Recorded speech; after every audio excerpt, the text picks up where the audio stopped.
আজকে একটি ভালো খবর আপনাদের সামনে নিয়ে এসেছি। আপনারা জেনে হয়তো খুশি হবেন। আমরা বরাবরই দুর্নীতির সংবাদগুলো ফলাওভাবে প্রকাশ করার চেষ্টা করেছি।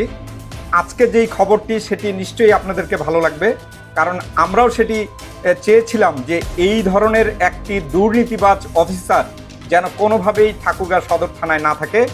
যিনি হচ্ছেন একজন দুর্নীতিবাজ হিসেবে আমরা অনেকেই রিপোর্ট করেছি, তার বিরুদ্ধে একাধিক রিপোর্ট হয়েছে। তিনি হচ্ছে ঠাকুরগাঁও সদর থানার শহীদুর রহমান, অর্থাৎ সদর থানার ওসি। এই ধরনের ওসি ঠাকুরগাঁও সদর থানায় থাকার কারণে মামলা বাণিজ্য থেকে শুরু করে ঘুষ, দুর্নীতি সব কিছুই কিন্তু হয়ে উঠেছিল এবং সাধারণ মানুষ তার কাছে নিষ্পেষিত হয়েছিল। এটি কিন্তু অভিযোগ বারবার আমাদের কাছে আসছিল, আর সে কারণেই আমরা অনেক ক্ষেত্রেই রিপোর্ট করেছি। আজকে সেই খবরটি আপনাদেরকে দিতে চাই।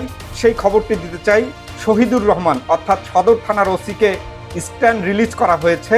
এরই মধ্যে আমরা জানতে পেরেছি তাকে দায়িত্ব থেকে সরিয়ে দেওয়া হয়েছে।